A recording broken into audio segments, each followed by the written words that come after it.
What if your child could learn 400 meaningful English vocabulary words in just 1 year?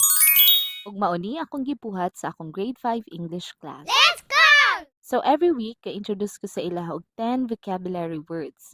Sa likod anong flashcards, gisulat na ako ang simple meaning, then use it in a sentence, ug ako anang gina-review sa ila kada adlaw.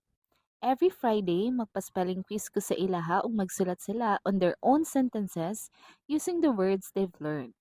Now imagine this. From June to March, that's about 40 weeks.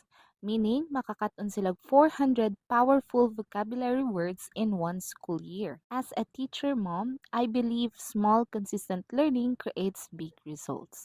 If you'd like a copy of my vocabulary word cards and other instructional materials, just follow me on CJ Kids Corner on Facebook, TikTok, and Instagram. Follow me for more.